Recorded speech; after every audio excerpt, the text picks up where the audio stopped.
ಒಂದ್ಸಲ ಇಮ್ಯಾಜಿನ್ ಮಾಡ್ಕೊಳ್ಳಿ, ನೀವು ಬೆಳಿಗ್ಗೆ ಎದ್ದ ತಕ್ಷಣ ನಿಮ್ಮ ನ್ಯೂಸ್ ಚಾನಲಲ್ಲಿ, ಇನ್ಸ್ಟಾಗ್ರಾಮಲ್ಲಿ, ಫೇಸ್ಬುಕ್ಕಲ್ಲಿ, ಯೂಟ್ಯೂಬಲ್ಲಿ ಎಲ್ಲ ಕಡೆನೂ ಒಂದೇ ವಿಷಯ ಹರಿದಾಡ್ತಾ ಇದೆ.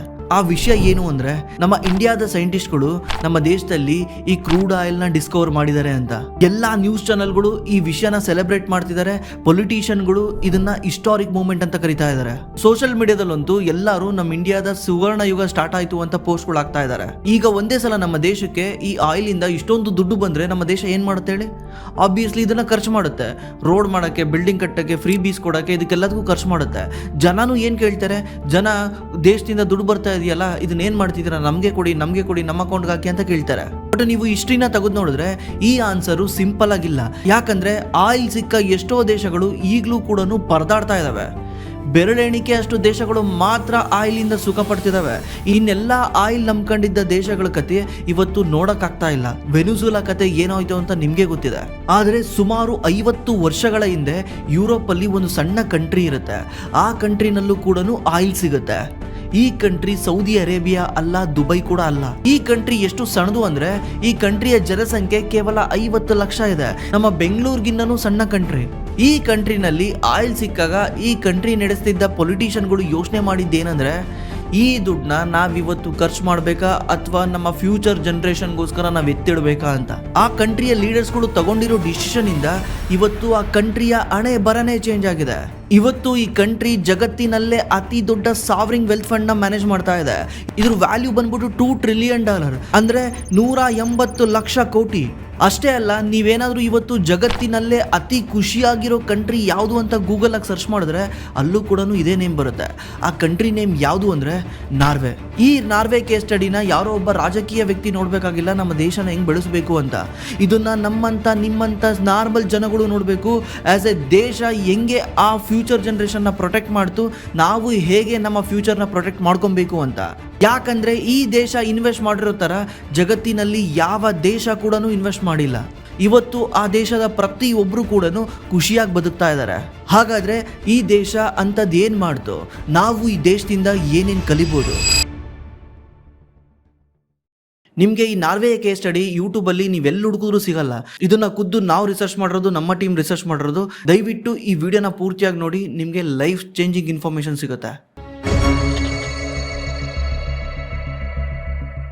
ಮೊದಲಿಗೆ ನಾರ್ವೆ ಬಗ್ಗೆ ಒಂದು ಸಣ್ಣದಾಗಿ ಇಂಟ್ರೊಡಕ್ಷನ್ ತಿಳ್ಕೊಳ್ಳೋಣ. ನಾರ್ವೆ ಅನ್ನೋದು ನಾರ್ತನ್ ಯುರೋಪ್ ಅಲ್ಲಿ ಬರೋ ಒಂದು ಸಣ್ಣ ದೇಶ. ಇಲ್ಲಿನ ಪಾಪ್ಯುಲೇಷನ್ ಕೇವಲ 55 ಲಕ್ಷ ಜನ ಮಾತ್ರ. ಅಂದ್ರೆ ನಮ್ಮ ಬೆಂಗಳೂರಿಗಿನ್ನ ಕಮ್ಮಿ, ಮೈಸೂರಷ್ಟು ಜನ ಇರ್ಬೋದು. ಇಲ್ಲಿ ಇಂಟ್ರೆಸ್ಟಿಂಗ್ ಪಾರ್ಟ್ ಏನಂದ್ರೆ, ಇವತ್ತು ನಾರ್ವೆ ಹತ್ರ ಲಕ್ಷಾಂತರ ಕೋಟಿ ರೂಪಾಯಿ ದುಡ್ಡಿದೆ. ಈ ದುಡ್ಡು ನಾರ್ವೆಗೆ ಜರ್ಮನಿ ತರ ಮ್ಯಾನುಫ್ಯಾಕ್ಚರಿಂಗ್ ಇಂದ ಬಂದಿಲ್ಲ, ಅಮೆರಿಕ ತರ ಟೆಕ್ನಾಲಜಿಯಿಂದ ಬಂದಿಲ್ಲ, ಚೈನಾ ತರ ಫ್ಯಾಕ್ಟರಿ ಬಿಲ್ಡ್ ಮಾಡಿ ಬಂದಿಲ್ಲ. ಇವ್ರಿಗೆ ಇಷ್ಟೊಂದು ದುಡ್ಡು ಬಂದಿರೋದು ಒಂದು ನ್ಯಾಚುರಲ್ ರಿಸೋರ್ಸ್ ಇಂದ, ಅದು ಆಯಿಲ್ ಇಂದ. 1960ರ ಕೊನೆಯ ಟೈಮಲ್ಲಿ ನಾರ್ವೆ ಕೋಸ್ಟಲ್ ಸಿ ಹತ್ರ ಇರೋ ನಾರ್ತ್ ಸಿ ಹತ್ರ ಆಯಿಲ್ ಇದೆ ಅಂತ ಜಗತ್ತಿನ ಬೇರೆ ಬೇರೆ ದೇಶದ ಕಂಪ್ನಿಗಳು ಬಂದ್ಬಿಟ್ಟು ಎಕ್ಸ್ಪ್ಲೋರೇಷನ್ ಮಾಡ್ತಾ ಇರ್ತಾರೆ. ಬಟ್ ಅವ್ರಿಗೆ ನಿಜವಾಗ್ಲೂ ಆಯಿಲ್ ಎಲ್ಲಿದೆ, ಎಷ್ಟಿದೆ, ಹೆಂಗಿದೆ ಅಂತ ಏನೂ ಗೊತ್ತಿರಲ್ಲ. ಜಸ್ಟ್ ಎಕ್ಸ್ಪ್ಲೋರೇಷನ್ ಮಾಡ್ತಾನೆ ಇರ್ತಾರೆ. ಆದ್ರೆ 1969ರಲ್ಲಿ ಅಮೆರಿಕದ ಕಂಪನಿ ಆಗಿರೋ ಫಿಲಿಪ್ಸ್ ಪೆಟ್ರೋಲಿಯಂ ಅನ್ನೋ ಒಂದು ಕಂಪನಿ ಎಕೋಫಿಕ್ಸ್ ಅನ್ನೋ ಒಂದು ಪ್ಲೇಸ್ ಅಲ್ಲಿ ಮ್ಯಾಸಿವ್ ಆಫ್ಶೋರ್ ಆಯಿಲ್ ಫೀಲ್ಡ್ ನ ಡಿಸ್ಕವರ್ ಮಾಡುತ್ತೆ. ಮೊದಲಿಗೆ ಇದನ್ನ ಎಲ್ಲರೂ ಸಣ್ಣ ಆಯಿಲ್ ಫೀಲ್ಡ್ ಅನ್ಕೊಂಡಿರ್ತಾರೆ. ಆದ್ರೆ ಜಿಯೋಲಜಿಸ್ಟ್ ಇದನ್ನ ಡಿಸ್ಕವರ್ ಮಾಡ್ತಾ ಅವ್ರಿಗೊಂದು ಶಾಕಿಂಗ್ ವಿಷಯ ಗೊತ್ತಾಗುತ್ತೆ. ಇಲ್ಲಿ ಜಸ್ಟ್ ಆಯಿಲ್ ಮಾತ್ರ ಇಲ್ಲ, ಕೋಟ್ಯಾಂತರ ಬ್ಯಾರಲ್ ನ್ಯಾಚುರಲ್ ಗ್ಯಾಸು ಇದೆ, ಆಯಿಲ್ ಕೂಡ ಇದೆ. ಮತ್ತೆ ಈ ಆಯಿಲ್ ನ ತೆಗೆಯಕ್ಕೆ ಕಮರ್ಷಿಯಲಿ 1971ರಿಂದ ಸ್ಟಾರ್ಟ್ ಮಾಡ್ತಾರೆ. ಅಲ್ಲಿಂದ ನಾರ್ವೆಗೆ ಪ್ರಾಕ್ಟಿಕಲಿ ಆಯಿಲ್ ಬರಕ್ಕೆ ಸ್ಟಾರ್ಟ್ ಆಗುತ್ತೆ. ಇಲ್ಲಿ ಆಯಿಲ್ ತೆಗಿತಾ ಗೌರ್ಮೆಂಟ್ಗೂ ಒಳ್ಳೆ ದುಡ್ಡು ಬರಕ್ ಸ್ಟಾರ್ಟ್ ಆಗುತ್ತೆ. ಒಂದಾನೊಂದು ಕಾಲದಲ್ಲಿ ಒಂದು ಸಣ್ಣ ಎಕಾನಮಿ ಆಗಿದ್ದ ಈ ದೇಶಕ್ಕೆ ಇದ್ದಕ್ಕಿದ್ದಂಗೆ ಇಮ್ಯಾಜಿನ್ ಮಾಡ್ದಲೇ ಇರೋಷ್ಟು ದುಡ್ಡು ಬರುತ್ತೆ. ಸಾಮಾನ್ಯವಾಗಿ ಇಂಥ ಸ್ಟೋರಿಗಳಲ್ಲಿ ಏನಾಗುತ್ತೆ ಹೇಳಿ, ಫಸ್ಟ್ ದುಡ್ಡು ಇರಲ್ಲ, ಇದ್ದಕ್ಕಿದ್ದಂಗೆ ಸಖತ್ ದುಡ್ಡು ಬರುತ್ತೆ. ಇದರಿಂದ ಶ್ರೀಮಂತ ಆಗ್ತಾನೆ. ಶ್ರೀಮಂತ ಆಗಿ ಮುಂದೆ ಒಂದ್ ದಿವಸ ಈ ದುಡ್ಡೆಲ್ಲ ಖಾಲಿ ಮಾಡ್ಕೊಂಡು ಕೆಳಗೆ ಬಿದ್ದೋಗ್ತಾನೆ. ಇದೇ ರೀತಿ ಸ್ಟೋರಿಗಳನ್ನ ನಾವು ತುಂಬಾ ಜನಗಳನ್ನ ನೋಡಿದೀವಿ, ದೇಶಗಳನ್ನ ನೋಡಿದೀವಿ. ಆದ್ರೆ ಈ ದೇಶದ ಕತೆ ಕಂಪ್ಲೀಟ್ಲಿ ಡಿಫ್ರೆಂಟ್. ಈ ದೇಶ ಶ್ರೀಮಂತ ಆದ್ಮೇಲೆನೆ ಈ ದೇಶದ ಮೊದಲನೇ ಹೆಜ್ಜೆ ಸ್ಟಾರ್ಟ್ ಆಗುತ್ತೆ. ಯಾಕಂದ್ರೆ ದುಡ್ಡು ದುಡಿಯೋದೇ ಒಂದು ಚಾಲೆಂಜು. ಆ ದುಡ್ಡನ್ನ ನೆಕ್ಸ್ಟ್ ಜನರೇಷನ್ಗಳಿಗೆ ಹೇಗೆ ಉಳಿಸ್ಬೇಕು, ನಮ್ಮ ದೇಶನ ಹೇಗೆ ಇಂಪ್ರೂವ್ ಮಾಡಬೇಕು ಅಂತ ಯೋಚನೆ ಮಾಡೋದಿದೆಯಲ್ಲ, ಅದು ಇದಕ್ಕಿನ್ನ ದೊಡ್ಡ ಚಾಲೆಂಜು. ಇವಾಗ ನಾರ್ವೆ ಸರ್ಕಾರದ ಮುಂದೆ ಅತಿ ದೊಡ್ಡ ಚಾಲೆಂಜ್ ಬಂದು ನಿಂತ್ಕೊಳ್ಳುತ್ತೆ. ಏನಂದ್ರೆ ಆಯಿಲ್ ಅನ್ನೋದು ಒಂದು ಪರ್ಮನೆಂಟ್ ಅಸೆಟ್ ಅಲ್ಲ. ಇದು ಯಾವುದೇ ರೀತಿ ಫ್ಯಾಕ್ಟ್ರಿ ಅಲ್ಲ ನಮಗೆ ಬೇಕಾದಾಗೆಲ್ಲ ಪ್ರೊಡ್ಯೂಸ್ ಮಾಡೋಕ್ಕೆ. ಇದು ಯಾವುದೇ ರೀತಿ ಟೆಕ್ನಾಲಜಿ ಕೂಡ ಅಲ್ಲ ಹೊಸ ಪ್ರಾಡಕ್ಟ್ನ ಲಾಂಚ್ ಮಾಡಿ ಗ್ರೋ ಆಗೋಕ್ಕೆ. ಈ ನೆಲದೊಳಗಿರೋ ಆಯಿಲ್ನ ನಾವು ಹೊರಗೆ ತೆಗಿತಾ ಅದು ಖಾಲಿ ಆಗ್ತಾ ಬರುತ್ತೆ, ಮತ್ತೆ ಅದು ರೀಕ್ರಿಯೇಟ್ ಆಗಲ್ಲ. ಅಂದ್ರೆ ಇವತ್ತಿನ ದಿವಸದಲ್ಲಿ ಬರ್ತಿರೋ ಈ ಆಯಿಲ್ ಇಂದ ಆದಾಯ ಇದು 10 ವರ್ಷ ಇರ್ಬೋದು, 20 ವರ್ಷ ಇರ್ಬೋದು, 30 ವರ್ಷ ಇರ್ಬೋದು, 50 ವರ್ಷ ಇರ್ಬೋದು. ಆದ್ರೆ ಒಂದಲ್ಲ ಒಂದು ದಿವಸ ಇದು ಕಡಿಮೆ ಆಗೇ ಆಗುತ್ತೆ. ಆಗ ನಮ್ಮ ದೇಶದ ಎಕಾನಮಿ ಏನಾಗುತ್ತೆ ಅನ್ನೋ ಒಂದು ಕ್ವಶನ್ ಈ ನಾರ್ವೆಯ ಸರ್ಕಾರದ ಮುಂದೆ ಬಂದು ಬೀಳುತ್ತೆ. ಈಗ ಈ ನಾರ್ವೆಯ ಸರ್ಕಾರಕ್ಕೆ 2 ಆಪ್ಷನ್ ಇರುತ್ತೆ. ಮೊದಲನೇ ಆಪ್ಷನ್ನು ಈ ಆಯಿಲಿಂದ ಬರ್ತಿರೋ ದುಡ್ಡಿಂದ ರೋಡು, ಬ್ರಿಡ್ಜು, ಹಾಸ್ಪಿಟಲ್ಲು ಈ ಥರ ಇನ್ಫ್ರಾಸ್ಟ್ರಕ್ಚರ್ಗೆ ಸ್ಪೆಂಡ್ ಮಾಡೋದು, ಅಥವಾ ದೇಶದಲ್ಲಿರೋ ಎಲ್ಲ ಜನಗಳಿಗೆ ಟ್ಯಾಕ್ಸ್ನ ಕಮ್ಮಿ ಮಾಡೋದು. ಇದರಿಂದ ಜನಗಳು ಖುಷಿ ಆಗ್ತಾರೆ, ನಮಗೆ ಪದೇ ಪದೇ ವೋಟ್ ಹಾಕ್ತಾರೆ ಅಂತ ಸರ್ಕಾರ ಥಿಂಕ್ ಮಾಡ್ಬೋದಿತ್ತು. ಆದರೆ ಈ ಸರ್ಕಾರ ಮೊದಲನೇ ಆಪ್ಷನ್ನ ಚೂಸ್ ಮಾಡೋದೇ ಇಲ್ಲ. ಅವ್ರು ಚೂಸ್ ಮಾಡೋದೇ 2ನೇ ಆಪ್ಷನ್. ಅದಕ್ಕೆ ಅವರೊಂದು ಸಿಂಪಲ್ ಲಾಜಿಕ್ನ ಫಾಲೋ ಮಾಡ್ತಾರೆ. ಏನಂದ್ರೆ, ಇವತ್ತು ಆಯಿಲಿಂದ ಏನು ದುಡ್ಡು ಬರುತ್ತೆ, ಈ ದುಡ್ಡು ನಮ್ಮ ದೇಶದ ಅಸೆಟ್ನ ಸೆಲ್ ಮಾಡಿ ಬರ್ತಿರೋ ದುಡ್ಡು. ಒಂದ್ಸಲ ನಾವು ಈ ಅಸೆಟ್ನ ಸೆಲ್ ಮಾಡಿದ್ರೆ ಈ ಅಸೆಟ್ ವಾಪಸ್ಸು ರೀಕ್ರಿಯೇಟ್ ಆಗಲ್ಲ. ಅದಕ್ಕೆ ನಾವೇನ್ ಮಾಡಬೇಕು, ಈ ಆಯಿಲಿಂದ ಬರ್ತಿರೋ ದುಡ್ಡನ್ನ ನಾವು ಅಸೆಟ್ ಆಗಿ ಕನ್ವರ್ಟ್ ಮಾಡಬೇಕು, ಇನ್ಕಮ್ನ ಅಸೆಟ್ ಆಗಿ ಕನ್ವರ್ಟ್ ಮಾಡ್ಬೇಕಂತ ಪ್ಲಾನ್ ಮಾಡ್ತಾರೆ. ಅದಕ್ಕೆ ಆಯಿಲ್ನ ಸೆಲ್ ಮಾಡಿ ಬಂದಿರೋ ದುಡ್ಡನ್ನ ಖರ್ಚು ಮಾಡೋ ಬದಲು ಅದನ್ನ ಇನ್ವೆಸ್ಟ್ಮೆಂಟ್ ಆಗಿ ಕನ್ವರ್ಟ್ ಮಾಡಕ್ಕೆ ಸ್ಟಾರ್ಟ್ ಮಾಡ್ತಾರೆ. ಫ್ಯೂಚರ್ ಅಲ್ಲಿ ಆಯಿಲ್ ಇಲ್ಲದೆ ಇದ್ರೂ ಅವ್ರು ಮಾಡಿರೋ ಇನ್ವೆಸ್ಟ್ಮೆಂಟ್ ಇಂದ ಇನ್ಕಮ್ನ ಜನರೇಟ್ ಮಾಡೋದು ಇವರ ಪ್ಲಾನ್ ಆಗಿರುತ್ತೆ. ಇವತ್ತು ಅಂದ್ರೆ 2026ರಲ್ಲಿ ನೀವು ಈ ಡಿಸಿಷನ್ ಕೇಳ್ಬಿಟ್ಟು ಅನ್ಕೊಬಹುದು ಇದು ವೆರಿ ಸಿಂಪಲ್ ಡಿಸಿಷನ್, ಯಾರು ಬೇಕಿದ್ರು ಇದೇ ಮಾಡ್ಬೋದು ಅಂತ ಅನ್ಕೊಬಹುದು. ಆದ್ರೆ ನೀವು ಯೋಚನೆ ಮಾಡಿ, 50 ವರ್ಷದಿಂದ ಈ ತರ ಡಿಸಿಷನ್ ತಗೊಳೋದು ಎಂತ ಗ್ರೇಟ್ ಡಿಸಿಷನ್. ಯಾಕಂದ್ರೆ ಅವತ್ತಿನ ಬಗ್ಗೆ ಯೋಚನೆ ಮಾಡ್ದಲೆ, ಅವತ್ತಿನ ದಿವಸದ ಬಗ್ಗೆ ಯೋಚನೆ ಮಾಡ್ದಲೆ ನೆಕ್ಸ್ಟ್ 10 ವರ್ಷ, 20 ವರ್ಷ, 30 ವರ್ಷ, 40 ವರ್ಷದ ಬಗ್ಗೆ ಯೋಚನೆ ಮಾಡೋದಿದೆಯಲ್ಲ, ಅದು ಗ್ರೇಟ್ ಡಿಸಿಷನ್. ಇವಾಗ ಇನ್ನೊಂದು ಕ್ವಶನ್ ಏನಂದ್ರೆ, ಓಕೆ ಇವರು ಆಯಿಲಿಂದ ಬರ್ತಿರೋ ದುಡ್ಡನ್ನ ಇನ್ವೆಸ್ಟ್ ಮಾಡ್ಬೇಕಂತ ಪ್ಲಾನ್ ಮಾಡಿದ್ರು. ಆದ್ರೆ ಎಲ್ಲಿ ಇನ್ವೆಸ್ಟ್ ಮಾಡಿದ್ರು? ಇಷ್ಟೊಂದು ಲಕ್ಷಾಂತರ ಕೋಟಿ ರೂಪಾಯಿನ ಯಾವ ಅಸೆಟ್ ಅಲ್ಲಿ ಇನ್ವೆಸ್ಟ್ ಮಾಡಿದ್ರು? ಇದೇ ಡಿಸಿಷನ್ ಮುಂದೆ ಹೋಗಿ ಜಗತ್ತಿನ ಅತಿ ದೊಡ್ಡ ಸಾವರಿಂಗ್ ವೆಲ್ತ್ ಫಂಡ್ ನ ಹುಟ್ಟಾಕತ್ತೆ. ಇವಾಗ ಕ್ವಶನ್ ಏನಂದ್ರೆ, ಸರಿ ಇವರು ಆಯಿಲಿಂದ ಬರ್ತಿರೋ ಇನ್ಕಮ್ನ ಇನ್ವೆಸ್ಟ್ಮೆಂಟ್ ಮಾಡ್ಬೇಕಂತ ಪ್ಲಾನ್ ಮಾಡಿದ್ರು, ಆದ್ರೆ ಇಷ್ಟೊಂದು ಲಕ್ಷ ಕೋಟಿ ರೂಪಾಯಿನ ಎಲ್ಲಿ ಇನ್ವೆಸ್ಟ್ ಮಾಡಿದ್ರು, ಹೇಗೆ ಇನ್ವೆಸ್ಟ್ ಮಾಡಿದ್ರು? ಸಾಮಾನ್ಯವಾಗಿ ಯಾವ ದೇಶ ಆದರೂ ಕೂಡ ಇಷ್ಟೊಂದು ದುಡ್ಡು ಬಂದರೆ ಆ ದುಡ್ಡನ್ನ ಆ ದೇಶದ ಇನ್ಫ್ರಾಸ್ಟ್ರಕ್ಚರ್ ಮೇಲೆ ಸ್ಪೆಂಡ್ ಮಾಡುತ್ತೆ. ಅಂದರೆ ರೋಡು, ಬಿಲ್ಡು, ಕಾಲೇಜು, ಹಾಸ್ಪಿಟಲ್ ಈ ಥರ ಡೆವಲಪಿಂಗ್ಗೋಸ್ಕರ ದುಡ್ಡನ್ನ ಖರ್ಚು ಮಾಡುತ್ತೆ. ಆದರೆ ನಾರ್ವೆ ಆ ಥರ ಮಾಡಲಿಲ್ಲ. ಅವತ್ತು ನಾರ್ವೆ ಮಾಡಿದ್ದ ಡಿಸಿಷನ್ನ ಇವತ್ತು ವರ್ಲ್ಡ್ ಎಕಾನಮಿನಲ್ಲೇ ಒಂದು ಎಕ್ಸಾಂಪಲ್ ಆಗಿ ತಗೊಳ್ತಾರೆ. ಅವರು ಆ ದುಡ್ಡನ್ನ ಅವ್ರ ದೇಶದಲ್ಲೇ ಇನ್ವೆಸ್ಟ್ ಮಾಡ್ಕೊಬೋದಿತ್ತು. ಯಾಕಂದ್ರೆ ನಮ್ಮ ದೇಶದ ಫ್ಯೂಚರ್ ಬೆಳಿಬೇಕಂದ್ರೆ ನಾವು ನಮ್ಮ ದೇಶದ ಮೇಲೆ ಇನ್ವೆಸ್ಟ್ ಮಾಡ್ಕೊಬೇಕು. ರೋಡು, ಬ್ರಿಡ್ಜು, ಎಜುಕೇಶನ್ ಎಲ್ಲ ಇಂಪ್ರೂವ್ ಆಗದಲ್ಲೇ ನಮ್ಮ ದೇಶ ಕೂಡ ಇಂಪ್ರೂವ್ ಆಗಲ್ಲ. ಅದೇ ರೀತಿ ನಾರ್ವೆ ಕೂಡ ಆ ಥರ ಮಾಡ್ಕೊಬೋದಿತ್ತಲ್ವಾ? ನಾರ್ವೆ ಯಾಕೆ ಆ ಥರ ಮಾಡಲಿಲ್ಲ ಅಂದರೆ, ನಾರ್ವೆಗೆ ಮುಂಚೆನೇ ಗೊತ್ತಿತ್ತು ನಮ್ಮ ದೇಶ ತುಂಬ ಸಣ್ಣ ದೇಶ, ಸಣ್ಣ ಎಕನಾಮಿ. ಇಷ್ಟು ದುಡ್ಡನ್ನು ನಾವೇನಾದರೂ ನಮ್ಮ ದೇಶದಲ್ಲಿ ಒಂದೇ ಸಲ ಯೂಸ್ ಮಾಡಿಕೊಂಡ್ರೆ ನಮ್ಮ ದೇಶದಲ್ಲಿ ಇನ್ಫ್ಲೇಷನ್ ಸ್ಕೈ ರಾಕೆಟ್ ಆಗುತ್ತೆ. ಅಂದರೆ ನಮ್ಮ ದೇಶದಲ್ಲೇ ದುಡ್ಡು ಉಳಿಯುತ್ತೆ, ಎಲ್ಲನೂ ನಾವು ಇನ್ವೆಸ್ಟ್ ಮಾಡಿರೋ ದುಡ್ಡು. ಮತ್ತೆ ಪ್ರಾಪರ್ಟಿ ಪ್ರೈಸ್ಗಳು ಕೈಗೆಟಕ್ದಂಗೆ ಆಗ್ಬೋದು. ಲಾಂಗ್ ಟರ್ಮ್ ಅಲ್ಲಿ ಎಲ್ಲರಿಗೂ ಒಳ್ಳೇದು ಮಾಡಬೇಕು ಅಂತ ಹೋಗ್ಬಿಟ್ಟು ಲಾಂಗ್ ಟರ್ಮ್ ಅಲ್ಲಿ ಇನ್ನೊಂದು ಪ್ರಾಬ್ಲಮ್ನ ಹುಟ್ಟಾಕ್ಬಿಡ್ಬೋದು. ಅದಕ್ಕೆ ಅವರು ಒಂದು ಕಂಪ್ಲೀಟ್ಲಿ ಡಿಫ್ರೆಂಟ್ ಐಡಿಯಾ ಯೋಚಿಸ್ತಾರೆ. ನಮ್ಮ ದೇಶದ ಫ್ಯೂಚರು ಜಸ್ಟ್ ನಾರ್ವೆ ಗ್ರೋತ್ ಮೇಲೆ ಮಾತ್ರ ಡಿಪೆಂಡ್ ಆಗಿರಬಾರ್ದು, ನಮ್ಮ ದೇಶದ ಫ್ಯೂಚರು ಎಂಟೈರ್ ವರ್ಲ್ಡ್ ಎಕಾನಮಿ ಮೇಲೆ ಡಿಪೆಂಡ್ ಆಗಿರಬೇಕು. ವರ್ಲ್ಡ್ ಎಕಾನಮಿ ಬೆಳೆದ್ರೆ ನಮಗೂ ಬೆನಿಫಿಟ್ ಆಗಬೇಕು ಅಂತ ಯೋಚನೆ ಮಾಡ್ತಾರೆ. ಈ ಯೋಚನೆಯಿಂದನೇ ಅವರ ಎಂಟೈರ್ ಸ್ಟ್ರಾಟಜಿ ಚೇಂಜ್ ಆಗುತ್ತೆ. ಒಂದು ಕಂಪ್ನಿ ಅಲ್ಲ, ಒಂದು ಇಂಡಸ್ಟ್ರಿ ಅಲ್ಲ, ಒಂದು ಕಂಪ್ನಿನೂ ಅಲ್ಲ, ಜಗತ್ತಿನಲ್ಲಿ ಯಾವ ಯಾವ ಕಂಪ್ನಿಗಳಿಗೆ ಫ್ಯೂಚರ್ ಗ್ರೋತ್ ಆಗೋ ಪೊಟೆನ್ಷಿಯಲ್ ಇದೆ ಅಂತ ಎಲ್ಲಾ ಕಂಪ್ನಿಗಳಲ್ಲೂ ಇನ್ವೆಸ್ಟ್ ಮಾಡ್ತಾ ಹೋಗ್ತಾರೆ. ಅದು ಜಸ್ಟ್ ಒಂದು ದೇಶಕ್ಕೆ ಮಾತ್ರ ಸೀಮಿತ ಆಗಲ್ಲ. ಅಮೆರಿಕ ಇರ್ಬೋದು, ಯುರೋಪ್ ಇರ್ಬೋದು, ಜಪಾನ್, ಇಂಡಿಯಾ ಈ ತರ ಯಾವ ಕಂಟ್ರಿನೂ ಬಿಡದಲೆ ಎಲ್ಲಾ ಕಂಟ್ರಿಗಳಲ್ಲೂ ಇನ್ವೆಸ್ಟ್ ಮಾಡ್ತಾ ಹೋಗ್ತಾರೆ. ಇವ್ರಿಗೆ ನಾವು ಯಾವ ಕಂಟ್ರಿನಲ್ಲಿ ಇನ್ವೆಸ್ಟ್ ಮಾಡ್ತಿದೀವಿ ಅನ್ನೋದು ಇಂಪಾರ್ಟೆಂಟ್ ಆಗಿರಲ್ಲ, ನಾವು ಯಾವ ಬಿಸ್ನೆಸ್ ಅಲ್ಲಿ ಇನ್ವೆಸ್ಟ್ ಮಾಡ್ತಿದೀವಿ ಅನ್ನೋದು ಇಂಪಾರ್ಟೆಂಟ್ ಆಗಿರುತ್ತೆ. ನಿಧಾನವಾಗಿ ಆಯಿಲ್ ಮಾರ್ಕೊಂಡು ಬದುಕ್ತಿದ್ದ ಒಂದು ದೇಶ ಇವತ್ತು ಜಗತ್ತಿನ ಅತಿ ದೊಡ್ಡ ಇನ್ವೆಸ್ಟರ್ ಆಗಿದೆ. ಇವತ್ತು ಇವರ ಇನ್ವೆಸ್ಟ್ಮೆಂಟು 70 ದೇಶಗಳಿಗೆ ಸ್ಪ್ರೆಡ್ ಆಗಿದೆ. ಮತ್ತೆ ಸುಮಾರು 8,000 ಕಂಪ್ನಿಗಳಲ್ಲಿ ಇವರ ಇನ್ವೆಸ್ಟ್ಮೆಂಟ್ಸ್ ಇದೆ. ಇವತ್ತು ನೀವು ಬೆಳಿಗ್ಗೆಯಿಂದ ಸಂಜೆವರೆಗೂ ಯೂಸ್ ಮಾಡೋ ಎಲ್ಲಾ ಕಂಪ್ನಿಗಳು ಇರ್ಬೋದು, ಆಪಲ್, ಅಮೆಜಾನ್, ಗೂಗಲ್, ನೆಟ್ಫ್ಲಿಕ್ಸ್, ಪ್ರತಿ ಒಂದು ಕಂಪ್ನಿಗಳಲ್ಲಿ ಇವರ ಇನ್ವೆಸ್ಟ್ಮೆಂಟ್ ಇದೆ. ನಮ್ಮ ಇಂಡಿಯಾಗೆ ಬಂದ್ರೆ ನಾವು ದಿನನಿತ್ಯ ಯೂಸ್ ಮಾಡೋ ಬ್ಯಾಂಕ್ಸ್ ಇರ್ಬೋದು, ರಿಲಯನ್ಸ್ ಇರ್ಬೋದು, ಪ್ರತಿ ಒಂದರಲ್ಲೂ ಇವರ ಇನ್ವೆಸ್ಟ್ಮೆಂಟ್ ಇದೆ. ಇದನ್ನೆಲ್ಲ ಕೇಳಿದ್ಮೇಲೆ ಇವಾಗ ನಿಮಗೆ ಇನ್ನೊಂದು ಕ್ವಶನ್ ಬಂದಿರ್ಬೋದು, ಈ ದುಡ್ಡನ್ನೆಲ್ಲ ಯಾರು ಮ್ಯಾನೇಜ್ ಮಾಡ್ತಿದ್ದಾರೆ? ಆ ದೇಶದ ಪೊಲಿಟಿಷಿಯನ್ಗಳು ಮ್ಯಾನೇಜ್ ಮಾಡ್ತಿದಾರಾ ಅಂತ. ಯಾಕಂದ್ರೆ ಪೊಲಿಟಿಷಿಯನ್ಗಳು ಮ್ಯಾನೇಜ್ ಮಾಡಿದ್ರೆ ಏನಾಗುತ್ತೆ, ಅವ್ರಿಗೆ ಯಾವ ಕಂಪ್ನಿಗಳು ಇಷ್ಟ ಆಗುತ್ತೋ ಅಂತ ಕಂಪ್ನಿಗಳಲ್ಲಿ ಇನ್ವೆಸ್ಟ್ ಮಾಡ್ತಾರೆ. ಅವ್ರ ಸಂಬಂಧಿಕರು, ಅವ್ರ ಫ್ರೆಂಡ್ಸು ಯಾರ್ಯಾರ ಕಂಪ್ನಿಗಳಲ್ಲಿ ಬೆನಿಫಿಟ್ ಆಗುತ್ತೋ ಅಂತ ಕಂಪ್ನಿಗಳಲ್ಲಿ ಮಾತ್ರ ಇನ್ವೆಸ್ಟ್ ಮಾಡ್ತಾರೆ.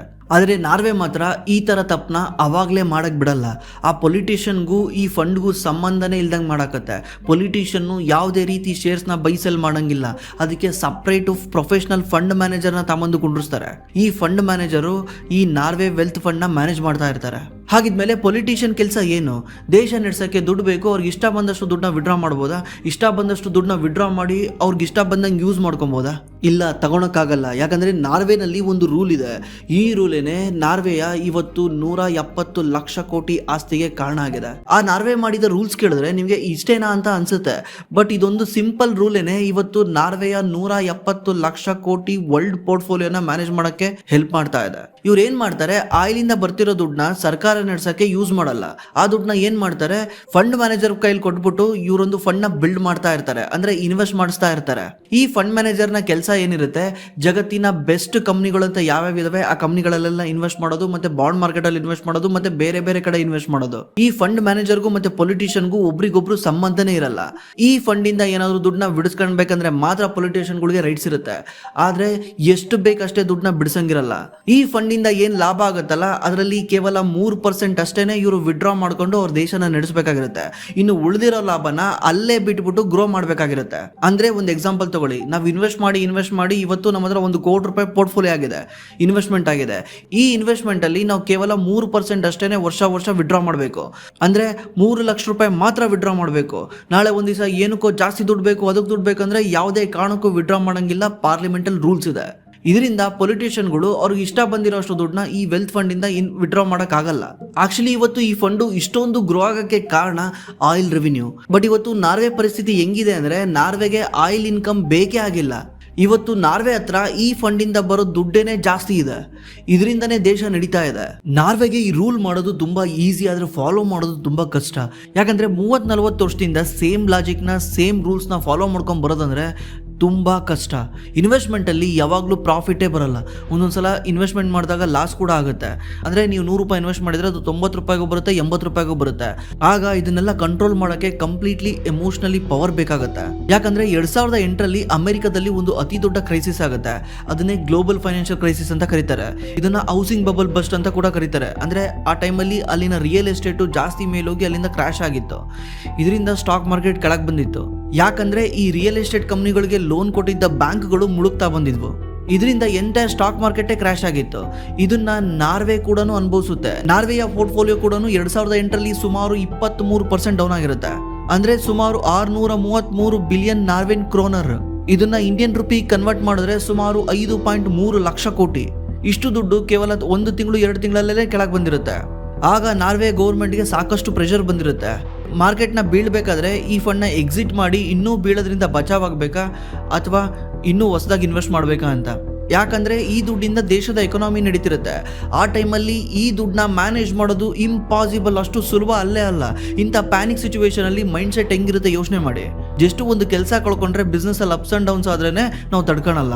ಅಂಥದ್ದು ಎಂಟೈರ್ ದೇಶದ ಎಕಾನಮಿ ಈ ಫಂಡ್ ಮೇಲೆ ನಿಂತಿದೆ ಅಂದ್ರೆ, ಈ ಫಂಡ್ ಡೌನ್ ಆಗ್ತಿರ್ಬೇಕಾದ್ರೆ ಆ ದೇಶದ ಪರಿಸ್ಥಿತಿ ಹೆಂಗಿರುತ್ತೆ. ಬಟ್ ಆ ಟೈಮಲ್ಲಿ ನಾರ್ವೆ ಗೌರ್ಮೆಂಟ್ ತಗೊಳ್ಳೋ ನಿರ್ಧಾರ ಇದೆಯಲ್ಲ, ಅದು ಇವತ್ತೂ ಕೂಡ ನಮಗೂ ನಿಮಗೂ ಎಲ್ರಿಗೂ ಪಾಠ ಇದ್ದಂಗೆ. ಯಾಕಂದ್ರೆ ನಾರ್ವೆ ಗೌರ್ಮೆಂಟ್ ಪ್ಯಾನಿಕ್ಕೇ ಆಗಲ್ಲ. ಯಾಕಂದ್ರೆ ಅವರ ಫೋಕಸ್ ಮುಂದಿನ 3 ತಿಂಗಳು ಅಥವಾ 1 ವರ್ಷಕ್ಕಿರಲ್ಲ. 10 ವರ್ಷ, 20 ವರ್ಷ, 30 ವರ್ಷ ಟೈಮ್ ಫ್ರೇಮ್ ಇಟ್ಕೊಂಡು ಅವ್ರು ಇನ್ವೆಸ್ಟ್ ಮಾಡ್ತಾರೆ. ಯಾಕಂದ್ರೆ ಅದು ದೇಶದ ದುಡ್ಡು. ಇದರಿಂದ ಅವರು ಅವರ ಸ್ಟ್ರಾಟರ್ಜಿನ ಚೇಂಜೇ ಮಾಡಲ್ಲ. ಹಿಂದ್ಗಡೆಯಿಂದ ಏನು ಸ್ಟ್ರಾಟರ್ಜಿನ ನಂಬ್ಕೊಂಡ್ ಬಂದಿರ್ತಾರೆ ಅದೇ ಸ್ಟ್ರಾಟರ್ಜಿನೇ ಕಂಟಿನ್ಯೂ ಮಾಡ್ತಾ ಹೋಗ್ತಾರೆ. ಯಾಕಂದ್ರೆ ಎಮೋಷನ್ ಇಂದ ಒಂದೇ ಒಂದು ರಾಂಗ್ ಡಿಸಿಷನ್ ತಗೊಂಡ್ರೆ ಆ ದೇಶದ ಪರಿಸ್ಥಿತಿ ಏನ್ ಗತಿ ಆಗುತ್ತೆ ಅಂತ ನೀವೇ ಯೋಚನೆ ಮಾಡಿ. ಇಷ್ಟು ದಿವಸ ಕಷ್ಟಪಟ್ಟು ಕಟ್ಟಿರೋ ಈ ವ್ಯಾಲ್ಯೂನ ಯಾವುದೋ ಒಂದು ಎಮೋಷನ್ ಡಿಸಿಷನ್ ಕಂಪ್ಲೀಟ್ಲಿ ಹಾಳು ಮಾಡಾಕತ್ತೆ. ನಾರ್ವೆ ಆ ಟೈಮಲ್ಲಿ ಈ ಎಮೋಷನ್ ಡಿಸಿಷನ್ನ ತಗೊಳಲ್ಲ. ಆ ಡಿಸಿಷನ್ನ ತಗೊಂಡ ಪ್ರತಿಫಲ ಮಾರ್ಕೆಟು ನೆಕ್ಸ್ಟ್ 1 ವರ್ಷದಲ್ಲಿ ರಿಕವರ್ ಆಗುತ್ತೆ. ಅಲ್ಲಿಂದ ಎವ್ರಿ ಇಯರ್ ಅವ್ರ ಫಂಡು ನ್ಯೂ ಐನ ಟಚ್ ಮಾಡ್ತಾ ಹೋಗುತ್ತೆ. ಇವತ್ತು ಈ ಫಂಡಿನ ವ್ಯಾಲ್ಯೂ ಸುಮಾರು $2 ಟ್ರಿಲಿಯನ್ ಇದೆ. ಅಂದ್ರೆ ಸುಮಾರು 180 ಲಕ್ಷ ಕೋಟಿ. ನೀವು ಈ ನಾರ್ವೆ ಬಗ್ಗೆ ಯೂಟ್ಯೂಬ್ ಅಲ್ಲಿ ಜಾಸ್ತಿ ವಿಡಿಯೋಗಳನ್ನೇ ನೋಡೋದಕ್ಕೆ ಚಾನ್ಸ್ ಇಲ್ಲ. ಯಾಕಂದ್ರೆ ಈ ತರ ಒಂದು ಇನ್ಫಾರ್ಮೇಶನ್ ನಿಮ್ಗೆ ಯೂಟ್ಯೂಬ್ ಅಲ್ಲಿ ಸಿಗದೇ ಇಲ್ಲ. ಇದರಿಂದಾನೇ ಎಷ್ಟೋ ಜನಕ್ಕೆ ಇನ್ವೆಸ್ಟ್ಮೆಂಟ್ ಬಗ್ಗೆ ಎಜುಕೇಶನ್ನೇ ಇಲ್ಲ. ನಾನು ಎಷ್ಟೋ ಜನ ನೋಡ್ತೀನಿ ಸುತ್ತಮುತ್ತ ಸ್ಟಾಕ್ ಮಾರ್ಕೆಟ್ ಕಂಡ್ರೆ ಗ್ಯಾಂಬ್ಲಿಂಗು ಅದು ಇದು ಅಂತ ನೆಗೆಟಿವ್ ಆಗಿ ಮಾತಾಡ್ತಿರ್ತಾರೆ. ಇವ್ರಿಗೆಲ್ಲ ನಾವೇನ್ ಹೇಳ್ಬೋದು, ಇವರೆಲ್ಲ ಬಾವಿನಲ್ಲಿರೋ ಕಪ್ಪೆ ಇದ್ದಂಗೆ. ಒಂದು ಕಪ್ಪೆ ಬಾವಿಯೊಳಗಿರುತ್ತೆ. ಕಪ್ಪೆ ಏನ್ ಅನ್ಕೊಳುತ್ತೆ, ಈ ಬಾವಿನೇ ಪ್ರಪಂಚ ಇರೋದೇ ಹಿಂಗೆ ಅನ್ಕೊಂಡಿರುತ್ತೆ. ಕಪ್ಪೆ ಹೊರಗೆ ಬಂದ್ಮೇಲೆ ಗೊತ್ತಾಗುತ್ತೆ ಓಕೆ ಪ್ರಪಂಚ ಬೇರೆ ತರ ಇದೆ ಅಂತ. ಅದೇ ರೀತಿ ಜನಗಳು ಸ್ಟಾಕ್ ಮಾರ್ಕೆಟ್ ಬಗ್ಗೆ ತಿಳ್ಕೊಂಡಲೆ, ಸ್ಟಾಕ್ ಮಾರ್ಕೆಟ್ ಬಗ್ಗೆ ಎಕ್ಸ್ಪೀರಿಯನ್ಸ್ ಇಲ್ದಲೆ ಸ್ಟಾಕ್ ಮಾರ್ಕೆಟ್ ಬಗ್ಗೆ ಅದು ಇದು ಮಾತಾಡ್ತಿರ್ತಾರೆ. ನೀವು ಅವ್ರಿಗೆಲ್ಲ ಏನ್ ಅನ್ಕೊಬೋದು, ನಾವೇನ್ ಅನ್ಕೊಬೋದು, ಅವ್ರನ್ನ ಅನ್ಎಜುಕೇಟೆಡ್ ಅನ್ಕೊಬೋದು. ಎಜುಕೇಶನ್ ಅಂದ್ರೆ ಡಿಗ್ರಿ ಮಾಡಿದ ತಕ್ಷಣ ಎಜುಕೇಶನ್ ಅಲ್ಲ. ಯಾವ್ದಾದ್ರು ಒಂದು ವಿಷಯದಲ್ಲಿ ನಮಗೆ ಕ್ಲಾರಿಟಿ ಇಲ್ಲ ಅಂದ್ರೆ ಆ ವಿಷಯ ನಮಗೆ ಗೊತ್ತಿಲ್ಲ ಅಂತ. ನಮಗೆ ಎಲ್ಲಾ ವಿಷಯ ಗೊತ್ತಿರುತ್ತೆ, ಜನಗಳನ್ನ ಟ್ರೀಟ್ ಮಾಡೋ ವಿಷಯ ಗೊತ್ತಿರಲ್ಲ. ನಾವು MBBS ಓದಿಲ್ಲ, ಹಂಗಂತ ನಾನು ಡಿಗ್ರಿ ಮಾಡಿದೀನಿ, ನಾನು ಎಲ್ಲರಿಗೂ ಟ್ರೀಟ್ ಮಾಡ್ತೀನಿ ಅನ್ನಕ್ಕಾಗಲ್ಲ. ಅಂದ್ರೆ ಸ್ಟಾಕ್ ಮಾರ್ಕೆಟ್ ಬಗ್ಗೆ ಗೊತ್ತಿಲ್ಲ ಅಂದ್ರೆ ಸ್ಟಾಕ್ ಮಾರ್ಕೆಟ್ ಬಗ್ಗೆ ನಿಮಗೆ ತಿಳುವಳಿಕೆ ಇಲ್ಲ ಅಂತ ಅರ್ಥ. ಅದು ಬಿಟ್ಬಿಟ್ಟು ಕೆಟ್ಟದಾಗಿ ಸ್ಟಾಕ್ ಮಾರ್ಕೆಟ್ ನ ಅರ್ಥ ಮಾಡ್ಕೊಂಡ್ರೆ ನಿಮ್ಗೆ ಲಾಸು. ಯಾಕಂದ್ರೆ ಜಗತ್ತಿನ ದೊಡ್ಡ ದೊಡ್ಡ ಎಕಾನಮಿಗಳೆಲ್ಲ ಸ್ಟಾಕ್ ಮಾರ್ಕೆಟ್ ಮೇಲೆ ನಿಂತಿದ್ದಾವೆ. ಈವನ್ ನಮ್ಮ ಇಂಡಿಯನ್ ಎಕಾನಮಿ ಕೂಡ ಸ್ಟಾಕ್ ಮಾರ್ಕೆಟ್ ಮೇಲೆ ನಿಂತಿದೆ. ನಮಗೆ ಸ್ಟಾಕ್ ಮಾರ್ಕೆಟ್ ಬಗ್ಗೆ ಅರಿವೇ ಇಲ್ಲ. ನಾವು ಮಕ್ಕಳಿಗೆ ಬೇಡದಿದ್ದೆಲ್ಲ ಹೇಳ್ಕೊಡ್ತೀವಿ, ಕೆಲ್ಸಕ್ಕೆ ಬರ್ಲಿದ್ದೆಲ್ಲ ಹೇಳ್ಕೊಡ್ತೀವಿ. ಸ್ಟಾಕ್ ಮಾರ್ಕೆಟ್ ಬಗ್ಗೆ ಹೇಳ್ಕೊಟ್ರೆ ಇದೆಲ್ಲ ರಿಸ್ಕು ಅದು ಇದು ಅಂತ ಅನ್ಕೊಂತೀವಿ. ನಮ್ಮ ಮಕ್ಕಳೆಲ್ಲರೂ ಇಂಜಿನಿಯರಿಂಗ್ ಮಾಡಬೇಕು, IT ಕಂಪ್ನಿಗಳಲ್ಲಿ ಹೋಗಬೇಕು. IT ಕಂಪ್ನಿಗಳನ್ನ ಬಿಲ್ಡ್ ಮಾಡಿರೋದು ಯಾರು, ಬಿಲ್ಡ್ ಮಾಡೋಕ್ಕೆ ದುಡ್ಡು ಕೊಟ್ಟಿದ್ದಾರು, IT ಕಂಪ್ನಿಗಳನ್ನ ಸಾಕ್ತಿರೋದು ಯಾರು ಅಂತ ಯಾರಿಗೂ ಗೊತ್ತಿಲ್ಲ. ಆ ದುಡ್ಡು ಎಲ್ಲಿಂದ ಬಂತು IT ಕಂಪ್ನಿನ ಬಿಲ್ಡ್ ಮಾಡೋಕ್ಕೆ? ಸ್ಟಾಕ್ ಮಾರ್ಕೆಟ್ ಕೊಟ್ಟಿರೋ ದುಡ್ಡು. ಇವತ್ತು ನಮ್ಮ ಇಂಡಿಯಾದಲ್ಲಿ ಎಲ್ಲರೂ AI ಕಲಿಬೇಕು, AI ಫ್ಯೂಚರು, ನನ್ನ ಮಕ್ಕಳಿಗೆ AI ಹೇಳ್ಕೊಡ್ತೀವಿ ಅದು ಇದು ಅಂತ ಹೇಳ್ತಾರೆ. ನಮ್ಮ ಇಂಡಿಯಾದಲ್ಲಿ ಹೆಂಗಂದ್ರೆ ನಾವು ಒಂದು ಪ್ರಾಡಕ್ಟ್ನ ಹೆಂಗ್ ಯೂಸ್ ಮಾಡಬೇಕು ಅಂತ ಹೇಳ್ಕೊಡ್ತೀವಿ, ಪ್ರಾಡಕ್ಟ್ನ ಹೆಂಗ್ ಬಿಲ್ಡ್ ಮಾಡ್ಬೇಕಂತ ಹೇಳ್ಕೊಡಲ್ಲ. ಯಾಕಂದ್ರೆ ನಮಗೆ ಇನ್ವೆಸ್ಟ್ಮೆಂಟ್ ಅಂದ್ರೆ ಏನು ಅಂತಾನೆ ಗೊತ್ತಿಲ್ಲ, ರಿಸ್ಕ್ ಅಂದ್ರೆ ಏನು ಅಂತಾನೆ ಗೊತ್ತಿಲ್ಲ. ನಾವು ಇವ್ರು ಮಾಡಿರೋ ಪ್ರಾಡಕ್ಟ್ ನ ಯೂಸ್ ಮಾಡೋರಾಗಿದ್ದೀವಿ, ಪ್ರಾಡಕ್ಟ್ ಬಿಲ್ಡ್ ಮಾಡೋರಾಗಿಲ್ಲ. ಇವತ್ತು ನೀವೇನ್ ಯೂಸ್ ಮಾಡ್ತಿದ್ದೀರಲ್ಲ ಇದನ್ನ ಬಿಲ್ಡ್ ಮಾಡಕ್ಕೆ ದುಡ್ಡು ಕೊಟ್ಟಿದ್ದಾರೋ ಸ್ಟಾಕ್ ಮಾರ್ಕೆಟ್. ಇವತ್ತು ಇದೊಂದೇ ವರ್ಷದಲ್ಲಿ ಗೂಗಲ್, ಅಮೆಜಾನ್, ಒರಾಕಲ್, ಮೆಟಾ ಈ 4 ಕಂಪ್ನಿಗಳು, ಈ ಹೈಪರ್ ಸ್ಕೇಲರ್ಸ್ ಒಂದು ವರ್ಷದಲ್ಲಿ ಇನ್ವೆಸ್ಟ್ ಮಾಡ್ತಿರೋ ದುಡ್ಡು ಎಷ್ಟು ಗೊತ್ತಾ? AI-ಗೆ $750 ಬಿಲಿಯನ್. $750 ಬಿಲಿಯನ್ ಸ್ವಿಟ್ಜರ್ಲ್ಯಾಂಡ್ ಎಕಾನಮಿಗಿನ್ನ ಜಾಸ್ತಿ ಇದೆ. ಇಷ್ಟು ದುಡ್ಡನ್ನ ಇವ್ರಿಗೆ ಇನ್ವೆಸ್ಟ್ ಮಾಡಕ್ಕೆ ಈ ದುಡ್ಡು ಯಾರು ಕೊಟ್ರು? ಎಲ್ಲಿಂದ ಬಂತು? ಸ್ಟಾಕ್ ಮಾರ್ಕೆಟ್ ಇಂದ ಬಂತು. ಸ್ಟಾಕ್ ಮಾರ್ಕೆಟ್ ಅಲ್ಲಿ ಇನ್ವೆಸ್ಟರ್ ಈ ಕಂಪ್ನಿಗಳಲ್ಲಿ ದುಡ್ಡು ಇನ್ವೆಸ್ಟ್ ಮಾಡಿದ್ಕೆ ಇವ್ರಿಗೆ ದುಡ್ಡು ಬಂತು. ಯಾಕೆ ನಮ್ಮ ದೇಶದಲ್ಲಿ ಬಿಲ್ಡರ್ಸ್ ಇಲ್ಲ ಅಂದ್ರೆ ಬೇಸಿಕ್ ಫೈನಾನ್ಸೇ ಗೊತ್ತಿಲ್ಲ. ಯಾವ ಕಂಪ್ನಿ ಕೂಡ ಫೈನಾನ್ಸ್ ಇಲ್ದಲೆ ಹೆಂಗ್ ಗ್ರೋ ಆಗುತ್ತೆ, ಇನ್ವೆಸ್ಟ್ಮೆಂಟ್ ಇಲ್ದಲೆ ಹೆಂಗ್ ಗ್ರೋ ಆಗುತ್ತೆ? ನೀವು ಬ್ಯಾಂಕಿಂದ ಸಾಲ ತರ್ತೀರಾ, ಸಾಲ ತರೋದೇನು? ಇನ್ವೆಸ್ಟ್ಮೆಂಟ್. ಯಾವುದೋ ಒಂದು ನೀವು ಸಣ್ಣ ಬಿಸ್ನೆಸ್ ಮಾಡ್ತಿದ್ದೀರಾ, ಬಿಸ್ನೆಸ್ ಮಾಡಕ್ಕೆ ನಿಮ್ಮ ಸಂಬಂಧಿಕರ ಹತ್ರ ದುಡ್ಡು ಇಸ್ಕೊಂತೀರಾ, ಅದೇನು? ಇನ್ವೆಸ್ಟ್ಮೆಂಟ್. ಬೇಸಿಕ್ ಅರ್ಥ ಮಾಡ್ಕೊಳ್ಳಿ. ಸ್ಟಾಕ್ ಮಾರ್ಕೆಟ್ ಅಂದ ತಕ್ಷಣ ಎಲ್ಲೋ ಇರ್ಬೋದು, ಕೆಲವೊಬ್ರು ಕೆಟ್ಟವ್ರು ಇದ್ದಾರೆ ಎಲ್ಲ ಕಡೆನೂ, ಬಟ್ ಸ್ಟಾಕ್ ಮಾರ್ಕೆಟ್ನ ನೀವೇನು ಅರ್ಥ ಮಾಡ್ಕೊಂಡಿದ್ದೀರಲ್ಲ ಅದು ಉಲ್ಟಾ. ಜಗತ್ತಿನ ದೊಡ್ಡ ದೊಡ್ಡ ಕಂಪ್ನಿಗಳಿರ್ಬೋದು, ದೊಡ್ಡ ದೊಡ್ಡ ಕಂಟ್ರಿಗಳಿರ್ಬೋದು, ಪ್ರತಿಯೊಂದನ್ನು ಸ್ಟಾಕ್ ಮಾರ್ಕೆಟ್ ಮೇಲೆ ಡಿಪೆಂಡ್ ಆಗಿದೆ. ನೀವು ಯಾವುದೋ ಬೇರೆ ಜಗತ್ತಲ್ಲಿ ಬದುಕ್ತಿದ್ದೀರಾ, ದಯವಿಟ್ಟು ಚೇಂಜ್ ಆಗಿ. ಇಲ್ಲ ಅಂದ್ರೆ ನಿಮ್ಮ ಮಕ್ಕಳ ಭವಿಷ್ಯ ಕೂಡ ನೀವು ಹಾಳು ಮಾಡ್ತೀರಾ. Singapore government own sovereign wealth fund ಇದೆ. ಅದ್ರ ವ್ಯಾಲ್ಯೂ ಬಂದ್ಬಿಟ್ಟು $1.1 ಟ್ರಿಲಿಯನ್, ಅಂದ್ರೆ ಸುಮಾರು 90 ಲಕ್ಷ ಕೋಟಿ. ಅದು ನಮ್ಮ ಇಂಡಿಯನ್ ಸ್ಟಾಕ್ ಮಾರ್ಕೆಟ್ ಅಲ್ಲೂ ಇನ್ವೆಸ್ಟ್ ಮಾಡಿದೆ, ಡಿಮಾರ್ಟ್ ಅಲ್ಲಿ ಇನ್ವೆಸ್ಟ್ ಮಾಡಿದೆ, ಎಷ್ಟೋ ಕಂಪ್ನಿಗಳಲ್ಲಿ ಇನ್ವೆಸ್ಟ್ ಮಾಡಿದೆ. ಸಿಂಗಾಪುರ್ ಗೌರ್ಮೆಂಟ್ ನಮ್ಮ ಇಂಡಿಯನ್ ಸ್ಟಾಕ್ ಮಾರ್ಕೆಟ್ ಅಲ್ಲಿ ಇನ್ವೆಸ್ಟ್ ಮಾಡಿ ದುಡ್ಡು ಮಾಡ್ತಾ ಇದ್ದಾರೆ. ಬಟ್ ನಮ್ಮ ಇಂಡಿಯಾದಲ್ಲಿ ಎಷ್ಟೋ ಜನಕ್ಕೆ ಇದೇನು ಗೊತ್ತೇ ಇಲ್ಲ. ಮತ್ತೆ ಈ ವಿಡಿಯೋ ನೋಡಿ ನಿಮಗೆ ಏನು ಅನಿಸ್ತು ಅಂತ ಕೆಳಗಡೆ ಕಾಮೆಂಟ್ ಮಾಡಿ. ನಾನು ಸಿಂಗಾಪುರ್ ಬಗ್ಗೆ ಕಂಪ್ಲೀಟ್ಲಿ ಒಂದು ಕೇಸ್ ಸ್ಟಡಿ ಮಾಡಿ ಒಂದು ವಿಡಿಯೋ ಮಾಡಿದೀವಿ. ಆ ವಿಡಿಯೋ ಏನಾದರೂ ನೋಡ್ಬೇಕಂದ್ರೆ ನೀವು ಇಲ್ಲಿ ಕ್ಲಿಕ್ ಮಾಡಿದ್ರೆ ನಿಮಗೆ ಸಿಗುತ್ತೆ. ಮತ್ತೆ ನಿಮ್ಗೆ ಏನಾದರೂ ಸ್ಟಾಕ್ ಮಾರ್ಕೆಟ್ ಅಲ್ಲಿ ಇನ್ವೆಸ್ಟ್ ಮಾಡೋಕ್ಕೆ ಹೆಲ್ಪ್ ಬೇಕಿದ್ರೆ ನಮ್ಮ ಡಿಸ್ಕ್ರಿಪ್ಷನ್ ಅಲ್ಲಿ ಗೂಗಲ್ ಫಾರ್ಮ್ ಇದೆ. ಆ ಗೂಗಲ್ ಫಾರ್ಮ್ ಅಲ್ಲಿ ನೀವೇನಾದ್ರು ನಿಮ್ಮ ಡೀಟೇಲ್ ಎಂಟ್ರಿ ಮಾಡಿದ್ರೆ ನಮ್ಮ ಟೀಮ್ ನಿಮಗೆ ಕಾಲ್ ಮಾಡಿ ಹೆಲ್ಪ್ ಮಾಡ್ತಾರೆ. Thanks for watching. ಮತ್ತೆ ಸಿಗೋಣ.